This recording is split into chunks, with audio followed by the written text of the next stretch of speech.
नमस्कार, मैं हूं प्रवीण दुबे। क्या शिवराज सिंह चौहान सियासत के ऐसे बल्लेबाज हैं जिन्हें संकट के वक्त ही मैदान में उतारा जाता है और उस बल्लेबाज की तरह 100 में से 80 बार शिवराज जी बाजी संभाल भी लेते हैं? तो कुल जमात 44 दिन की सत्ता में बड़ा फैसला शिवराज का उन मजदूरों के लिए जो इस वक्त केवल मध्य प्रदेश नहीं पूरे देश में सबसे बड़ा सवाल बनकर खड़े हुए हैं। लॉकडाउन खुलने के बाद इनका क्या होगा?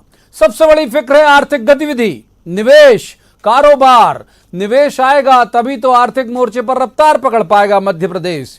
सरकार ने क्या समय रहते इन सवालों का हल तलाश लिया है? क्या एमपी में कारोबारी और उद्योगपतियों के लिए रियायतें और सुधार एमपी की माली हालत को संभालने की कोशिश है?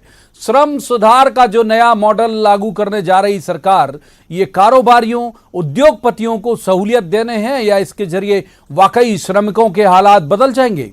इसमें दो राय नहीं कि शिवराज आपदा को अवसर में बदलना जानते हैं। कई बार बोल चुका हूं मैं और लिख भी चुका हूं, लेकिन चुनौतियां फिर भी कम नहीं है। इस बार चलती ट्रेन में चढ़े हैं शिवराज और उस ट्रेन में जो फिलहाल तो पटरी से उतरी हुई है। सवाल श्रमिक सुधार पर भी हैं और उस संबल योजना पर भी जिसमें भाजपाइयों को ही लाभ पहुंचाए जाने के आरोप लगते रहे हैं। पिछली सरकार में जो लेबर मिनिस्टर थे उन्होंने तो कहा था कि जांच कराएंगे। और भी मसले हैं और भी सवाल हैं। सवाल ये कि ये जो श्रमिक हैं ऐसा तो नहीं कहीं बंधुआ होकर रह जाएंगे। बहुत सारे सवाल हैं जिनके जवाब तो देने होंगे और कार्यक्रम का नाम भी है जवाब तो देना होगा। लेकिन पहले आपको दिखाते हैं एक रिपोर्ट, देखिए।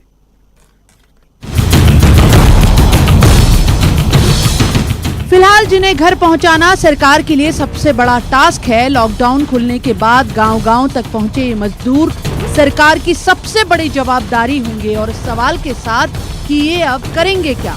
तो फिल्म के पहले जैसे ट्रेलर आता है, 44 दिन पुरानी सरकार ने श्रम सुधार का नया मॉडल पेश किया है और ये रेखांकित करते हुए कि ये कारोबारियों, व्यापारियों और श्रमिकों के मद्देनजर है। सरकार कारखानों से इंस्पेक्टर राज खत्म कर रही है। कामगारों के लिए 1000 दिन की कार्य योजना तैयार की गई है। फैक्ट्री के लिए लाइसेंस 1 दिन में मिलेगा, जिसका रिन्यूअल 10 साल में एक बार करना होगा। प्रदेश में दुकानें अब सुबह 6 बजे से 12 बजे तक खुली रहेंगी। स्थापना अधिनियम में संशोधन कर दिया है। अब प्रदेश में दुकान एवं स्थापना सुबह 6 बजे से रात 12 बजे तक खुली रह सकेगी। कारखानों में कार्य करने की पालियों की अवधि 8 घंटे से बढ़ाकर 12 घंटे कर दी गई है, बशर्ते श्रमिक काम करना चाहे। विपक्ष में बैठी कांग्रेस सवाल उठा रही है कि क्या श्रम सुधार से श्रमिकों की हालत में वाकई सुधार आ सकेगा? क्या आ सकेगा प्रदेश में निवेश, जबकि निवेश के लिए जरूरत मजबूत इंफ्रास्ट्रक्चर और कनेक्टिविटी की है। ऐसी परिस्थितियों में आप कानून को बदलाव करना और ये कर देंगे। अभी तो पहले सेटल हो, फैक्ट्री खोलने की बात या निवेश लाने की बात कर रहे हैं। अभी निवेश कहाँ से आएगा? आज ही एम्स के डायरेक्टर का ये कहना है कि कोरोना ये मई के बाद जून जुलाई में और टॉप पे होगा महामारी। पहले इससे बचने की बात करें। आपदा में अवसर तलाश लेना भी कम बात नहीं, लेकिन चुनौतियां शिवराज सरकार के सामने कई मोर्चे पर हैं। पहले से कर्जे में प्रदेश का आर्थिक ढांचा सुधारना आसान नहीं होगा। शिवराज सरकार के दौर में ही हुई पिछली इन्वेस्टर्स मीट के बाद कोई बड़ा औद्योगिक बदलाव एमपी में नहीं आया। अब तो रफ्तार पकड़ने से पहले आर्थिक रूप से पटरी पर आना बड़ी चुनौती है। मजदूरों को दिया जा रहा संबल पिछली सरकार में ही सवालों के घेरे में आ चुका था। सवाल ये कि सरकार के ये सुधार वाकई आर्थिक मोर्चे पर बदलाव ला पाएंगे? जवाब तो देना होगा। Bureau report, news 18 Madhya Pradesh, Chhattisgarh. सबसे पहले मेहमानों का परिचय मैं आपसे करा दूं। हमारे साथ हैं मोहन यादव, बीजेपी के वरिष्ठ नेता हैं और हो सकता है कि संभावित जो फेरबदल हो उसमें मंत्री भी हो जाए। मोहन जी, स्वागत है आपका। दूसरे मेहमान पीसी शर्मा, कांग्रेस के सीनियर लीडर हैं, पूर्व मंत्री भी हैं। पीसी शर्मा साहब का स्वागत। और तीसरे मेहमान पत्रकारिता का बहुत चर्चित चेहरा है मनीष दीक्षित, मनीष जी का भी स्वागत है। शुरुआत करेंगे मोहन जी से ही। मोहन जी, ये श्रम सुधार में जो आज बहुत सारे बदलाव किए गए, ये मजदूरों के हित में है कि जो कंपनी जो है जो उद्योग लगाएंगे उनके हित में?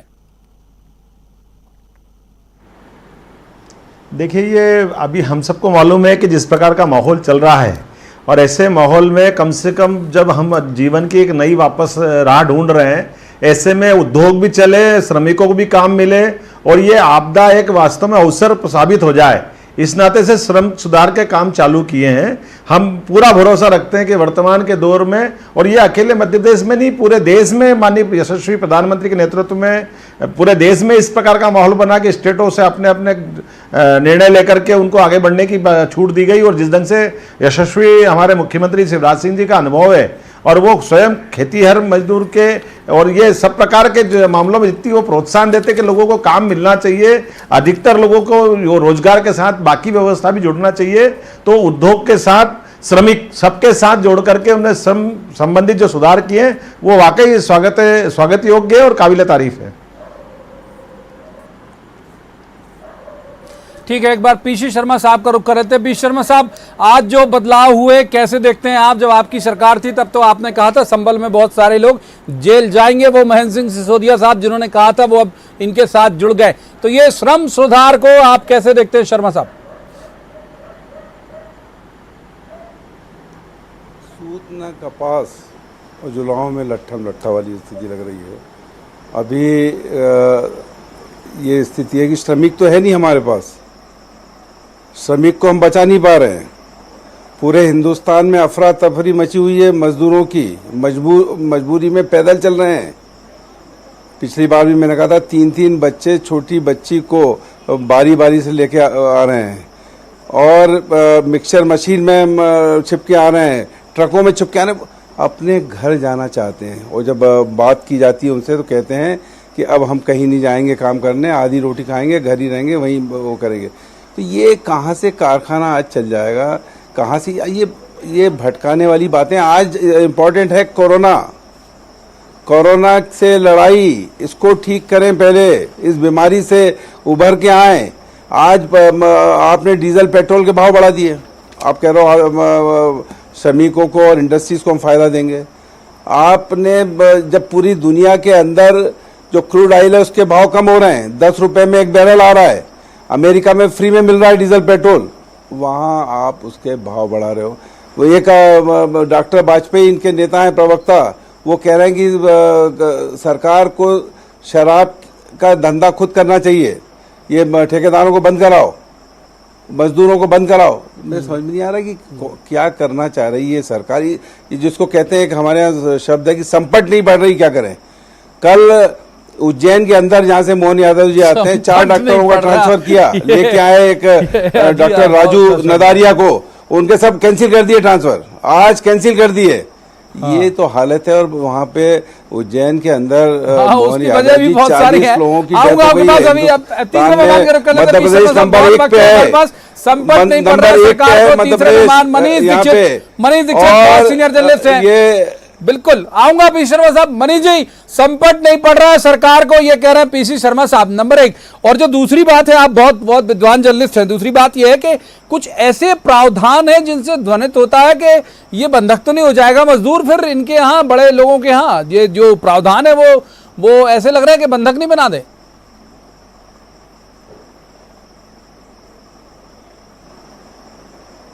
नियमों में परिवर्तन किया है।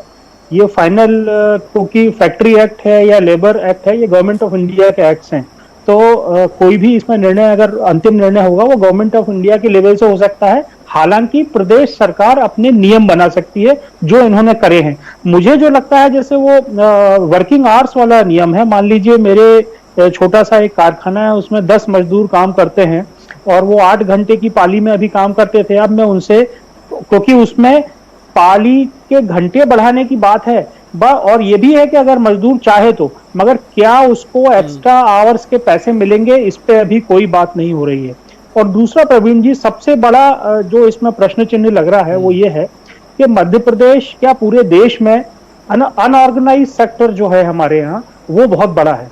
और ये जो सुधारों की बात हो रही है, श्रमिक सुधारों की बात हो रही है, लेबर लॉस की बात हो रही है, अनऑर्गेनाइज सेक्टर जिसमें हमारा खोमचे वाला है, रेडी वाला है, चाय वाला है, भाई जो चाय वाला प्रधानमंत्री बन गया, चाय वाला है, इस तरह के बहुत सारे छोटे छोटे जो रोज अपना ठेला लगाते हैं और अपना काम करते हैं वो भी हैं, उसमें श्रमजीवी पत्रकार भी शामिल हो सकते हैं, उसमें बहुत सारे। तो मेरा केवल एक इसमें उसको देखकर लगता है कि श्रमिक से ज्यादा अगर इसको श्रमजीवियों के लिए किया जाता तो एक ज्यादा बड़ा वर्ग इससे लाभान्वित होता। हो सकता है सरकार की इच्छा, जाहिर है जब सरकार फैसला ले रही हो तो कुछ सोच समझ के ले रही होगी, लोगों के वेलफेयर के लिए ले रही होगी, मगर उस वेलफेयर का लाभ ज्यादा से ज्यादा लोगों को मिले, जैसा कि भाजपा वाले बोलते हैं कि अंतिम छोर तक, अंतिम व्यक्ति तक जो है योजना का लाभ जाना चाहिए। अगर ये श्रमजीवियों के लिए होती प्रवीण जी तो ज्यादा बेहतर होती।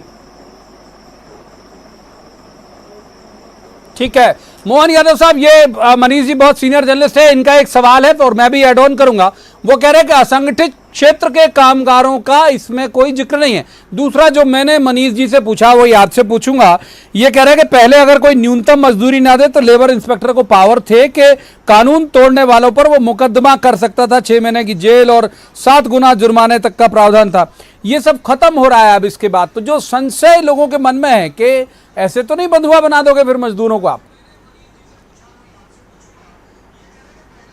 देखिए प्रवीण जी, ये जो श्रम सुधार है उसकी पूरी कॉपी पढ़ेंगे, पूरा निर्णय बताएंगे, फिर आपको पब्लिश होगा तो ध्यान में आ जाएगा कि कई सारी चीज़ें जो वर्तमान के दौर में बहुत आवश्यक है, इसमें दोनों वर्ग का ध्यान रखा गया है। लोगों को रोजगार मिले ये भी ध्यान रखा गया, साथ ही साथ जिस प्रकार से वर्तमान दौर में लोग उद्योग लगाने की दिशा में डरेंगे उनको भी प्रोत्साहन देने के लिए आगे बढ़ाया गया है। ये हमारे लिए बहुत, आप अंदाज लगा लिए, दुनिया में कई ऐसे देश हैं, जैसे चाइना से हमारा अगर मुकाबला होने वाला है तो निश्चित रूप से हमको कई देशों को सामने रख करके ऐसे कई सुधारों की आवश्यकता पड़ रही है। और जैसे आपने प्रश्न कहा कि ये जो लेबर लॉ है, लेबर लॉ में जिस ढंग से बदलाव किया, ये एक फैक्ट्रियों के संबंध में है। जो दिहाड़ी मजदूर है, रोजमर्रा की जिंदगी में कमाने खाने वाले लोग हैं, उनके लिए अलग से योजना बनाई गई है। और 2 दिन पहले मैं माननीय यशस्वी मुख्यमंत्री को बधाई देना चाहूंगा, जो कांग्रेस सरकार ने संबल योजना को एक तरह से कचरे के डब्बे में डाल दिया गया था, वो सारे के सारे लोगों को लाभ दिया। उदाहरण देना चाहूंगा, अभी 2 दिन पहले हमारे यशस्वी प्रदेश अध्यक्ष वीडी शर्मा जी के क्षेत्र में 5 अहिरवाड़ समाज के लोगों के एक्सीडेंट में मौत हुई और हाथों हाथ कल अंत्येष्टि के 1 घंटे के अंदर उनको 4-4 लाख का उनका मुआवजा दिया गया है। अंत्येष्टि के समय 5-5 हजार गरीबों को देने वाली योजना, जिस प्रकार से ये पूरे प्रदेश में नहीं देश भर में लोकप्रिय हुई थी, इतनी अच्छी मजदूरों की योजना को भी कांग्रेस की सरकार ने उनके रहते हुए बिल्कुल प्रोत्साहन नहीं दिया था। तो जो अभी आपके दोस्त हो गए हैं, वो जब आप विपक्षी पार्टी में थे महेंद्र सिंह सिसोदिया, तो उन्हीं ने कहा था कि साहब ये सारे भाजपाइयों को लाभ पहुंचाने वाली योजना है और मैं तो जेल में डालूंगा। उस वक्त तो जो महेंद्र सिंह सिसोदिया साहब थे उन्हीं ने ये बात कही थी, पीसी शर्मा जी ने नहीं कही। दिग्विजय सिंह के कारण से ही वो सब लोग बाहर आए। आप जानकारी बता दूं प्रवीण जी, महेंद्र जी जिनकी बात कर रहे हैं, हमको मालूम है कि उनको मजबूरी में क्या क्या नहीं बोलना पड़ा, कांग्रेस में क्या क्या नहीं सहन करना पड़ा, और पूरे प्रदेश ने देखा कि कांग्रेस के उन्हीं कारणों से जनता की आह निकली थी और वो जनता की आह के आह मिला करके सड़क पे आए। जो उनने कमलनाथ जी ने बोला था सिंधिया जी के बारे में, जितने गरूर के साथ उन्हें सरकार चलाई और मगरूर होकर नीतियां लागू की, उसका दुष्परिणाम भी उन्हें भोगा है। और वो संवेदनशील व्यक्ति है, इसलिए उन्हें सहायता से अपनी उस बात के आधार पर ही पार्टी छोड़ करके सबके बीच में आए। तो ये गरीबों को लेके चलने वाली पार्टी है, मजदूरों को, उद्योगपतियों को, पूरे समाज को वर्तमान के दौर में निकाल के ले जाने के लिए, सुव्यवस्था बताने के लिए जो जो हो सकता है वो सब करने का प्रयास किया जा रहा है। ठीक है पीसी शर्मा साहब, इसे ऐसे भी देखिए ना भाई, ये जो मजदूर पलायन कर रहे हैं, वापस आ रहे हैं, कोई सूरत से आ रहा, कोई पुणे से आ रहा, कोई बेंगलोर से आ रहा, अब एमपी में आ गया, और ये स्किल्ड लेबर है, जाहिर सी बात है बड़ी फैक्ट्रियों में काम करता रहा, तो उनका यूज करें ना, उनको मोबिलाइज कर रही सरकार, तो उन्हें अव्वल तो यहाँ बैठे बैठे काम भी मिलेगा, अब उनको बाहर जाने की जरूरत नहीं पड़ेगी। तो थोड़ा इसमें पॉजिटिविटी भी देखिए पीसी शर्मा साहब। पर मेरी समझ में नहीं आता है कि इनकी 15 साल शिवराज जी मुख्यमंत्री रहे प्रदेश के, बड़े बड़े इन्होंने निवेशक सम्मेलन किए और एक नहीं आया यहाँ पे निवेशक, जो आए थे वो भी चले गए। और निवेशक लाने का अगर कोई इस देश के अंदर कोई काम कर सकता है वो कमलनाथ जी, जिन्होंने मैग्निफिसेंट प्रदेश किया, जिन्होंने डावोस किया, जिन्होंने दुबई में किया, और यहाँ जो आए थे बड़े बड़े उद्योगपति हिंदुस्तान के नहीं दुनिया के, उन्होंने कहा था ये ऐसा मुख्यमंत्री है कि 3 मिनट में फैसला ले लेता है। और उनका नियम ये बनाया था उन्हें कि 3 साल तक आप काम करो, कोई परमिशन लेने की जरूरत नहीं है। जो करना हम 3 साल बाद देखेंगे कि आपने गलत तो नहीं किया। तो इस तरह की चीजें बनाई, वो उसी को चलवा दो तो निवेश आ जाएंगे।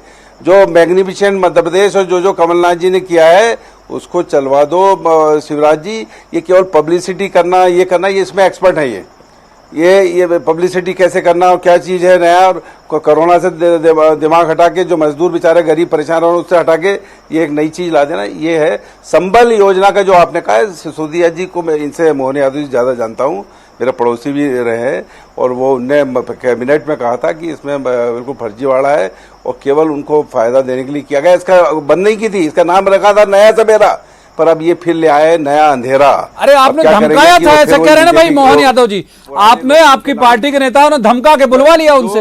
जो नाम कभी नहीं सिसोदिया, इसका मतलब ये धमका के ले गए क्या उनको वहां पे कि वो सबकी धमकी में आ जाते हैं? इनकी धमकी में आके चले गए क्या? इन बातों में कोई दम नहीं है। वो जानते थे कि इसमें गलती है, उन्होंने उसका कैबिनेट में कहा था। मैं कैबिनेट का मेंबर रहा हूं और उसमें उन्होंने कहा कि ठीक नहीं है योजना। और फिर 100 रुपए 100 यूनिट बिजली लेके आए। इसमें मोहन यादव जी हो, पीसी शर्मा हो, प्रवीण दुबे हो या दीक्षित जी, अगर 100 यूनिट जलाओगे या गरीब एक झुग्गी में रहने वाला जलाएगा तो केवल 100 रुपए लगेगा। 300 से 600 रुपए महिलाओं की पेंशन की थी, बच्चों की शादी का 25 से और सबसे बड़ी जो योजना लेके आए हो किसानों की ऋण माफी, जो 25 लाख से ज्यादा हो गए, मोहन यादव जी ये करा दो। तो उनका कहना था कि परचेजिंग पावर जब किसान की बढ़ेगी तो ये इंडस्ट्री चलेगी, उद्योग चलेंगे, छोटे छोटे उद्योग चलेंगे, दुकानदार चलेंगे। और जो दीक्षित जी ने बात कही है कि वो जो श्रमजीवी है, चाहे छोटा खोमचे वाला हो, दुकान वाला हो, नाई की दुकान करने वाला हो, धोबी वाला हो, ये हो जिसकी आज मांग की है कमलनाथ जी की, धोबी दर्जी जो है उनके धंधे बंद हो गए हैं, उनको दिया जाए। अरे 7,500 ये गरीबों को दे दो सबको, तो ये 3 महीने तक, तो ये जो आर्थिक स्थिति, इनकी परचेजिंग पावर जब बढ़ेगी तब कोई उद्योग की चीज खरीदेगा, कोई चीज बिकेगी, और नहीं तो ये ऐसे ही चलेगा। अभी आपको संकट पड़ नहीं रहा है आपकी सरकार को, 1 महीने तक बगैर स्वास्थ्य मंत्री के चले। अब लड़ाई झगड़े हो रहे हैं कि किसको बनाए मंत्री, किसको नहीं बनाए, और 22 अलग मांग कर रहे हैं। राम भाई अलग कर रही है, राम भाई कह रही कि सर ये शराब की जो बिक्री चालू की ये बंद होना चाहिए। जो सामान मिलेगा इनको गरीबों को यही बेच के वो शराब पी लेंगे और उनके घर में द्वंद होगा।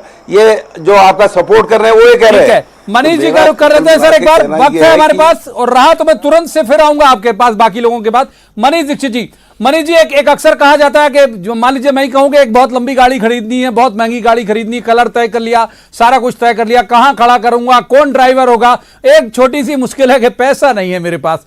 तो ये ठीक है, आपने सारे संशोधन कर लिए, निवेशक हैं क्या आपने पास एमपी में? देखिए, निवेशक अभी एमपी में क्या कहीं पर नहीं है प्रवीण जी। पूरे देश में या पूरी दुनिया जिस संकट से गुजर रही है, मुझे नहीं लगता कोई भी निवेशक दुनिया का कहीं पर भी अभी निवेश करने की बात सोच भी रहा होगा। क्योंकि अभी तो जो उसके पास संसाधन है वो कैसे बचे जा सकें, उसका ह्यूमन रिसोर्सेस कैसा वो बचा सके, जो लोग इधर से उधर ना जाएं, अभी उसका फोकस, और उसकी जान बची रहे। सबसे महत्वपूर्ण बात यह है कि वो जीवित रहे इस दुनिया में, ये संसार देखने के लिए।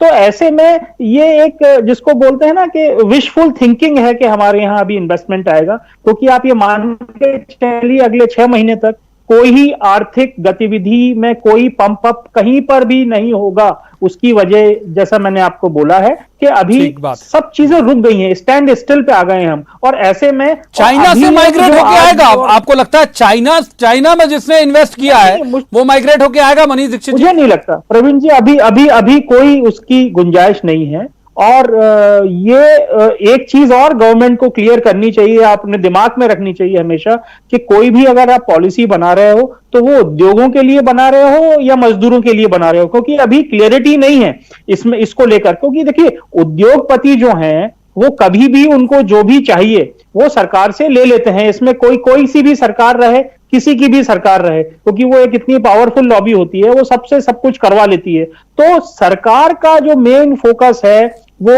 उन गरीब गुरबों पे होना चाहिए, उन मजदूरों पे, चाहे वो स्किल्ड हो, अनस्किल्ड हो, सेमी स्किल्ड हो, कि उनका प्रोटेक्शन कैसे रहे और हमारे प्रदेश के लोगों को कैसे ज्यादा से ज्यादा इसमें इन्वॉल्वमेंट रहे। केवल ये सोच लेना कि मैं आज लिमोजीन खरीद लूंगा तो ये कोई मतलब नहीं है, जैसे आपने एग्जांपल दिया, क्योंकि अभी ये समय नहीं है। मैंने उदाहरण दिया कि मैं खरीदूंगा, लेकिन मूल उसके लिए है कि पैसा नहीं है, पैसा नहीं है और दूसरा ये समय नहीं है। भाई पैसा भी है लोगों के पास, मगर अभी वो जो जहां पर काम कर रहा है, जिसको बोलते हैं ना जो जहां है वही है, अभी वो कहीं इधर उधर जाने की सोच भी नहीं रहा।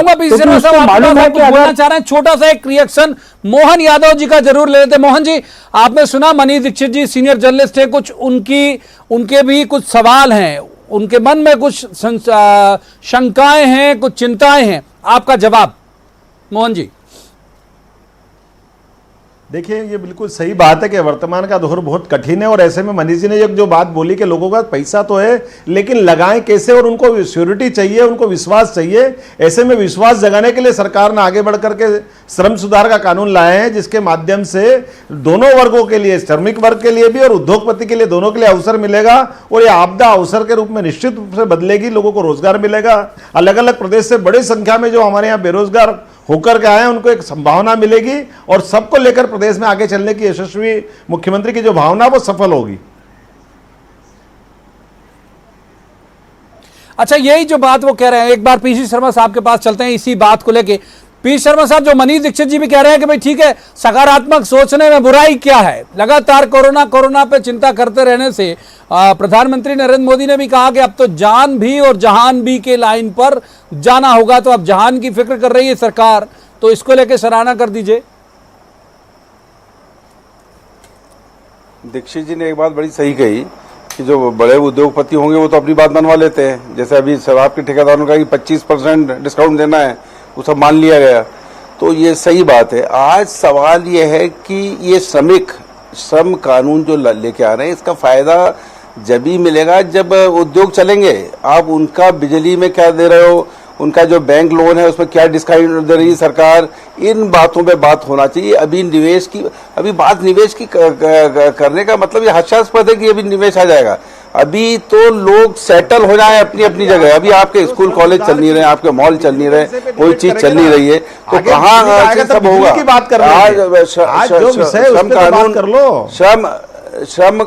श्रम कानून का अभी क्या, अभी तो जो श्रमिक बेचारे फंसे हुए हैं इनको घर पहुंचा दो महाराज, इनको दाल रोटी मिल जाए, अभी वो कर लो। आप बेचने वाला है प्रेम करो, जिसके बारे में बात कर लो, वाला है उसकी वो हो जाए, जो वो है वो हो जाए, ये इनका कराओ। ये कानून और ये सब ये केवल पब्लिसिटी स्टैंड है, इसमें कोई दम नहीं है। आज की तारीख में इसका कोई औचित्य नहीं है। अभी तो जो आज फील्ड पे जो फंसा हुआ है उसको घर पहुंचाओ। कभी तो सकारात्मक बनो भैया, कभी तो सकारात्मक बनो, सरकार के अच्छे कामों के साथ में आओ, गरीबों के लिए मदद करो। बोल रहा हूँ मैं, सरकार के सब्जी वाला साथ दो, लेबर किराने वाला, वो छोटे छोटे लोग, वो जो मजदूरी जिनको नहीं मिली, जो घरों में काम करती थी महिलाएं, प्रवीण जी, काम नहीं मिल रहा है, सबको सबकी चिंता कर रहे हैं, सबकी मिला है, उनके जेब में पैसे नहीं आए। मनीष जी, वक्त बहुत तेजी से फर्जी जो है। मैं केवल मोहन जी से ये पूछना चाहता हूँ कि ये प्रदेश में जो शराब की दुकानें खुली हैं, ये फैसला सही है कि नहीं? क्या मनीष जी का एक सवाल, मोहन जी जल्दी जवाब, हाथ से बहुत तेजी से वक्त फिसल रहा है। वो कह रहे हैं कि शराब की दुकानें जो खुली है सही है कि गलत है? जी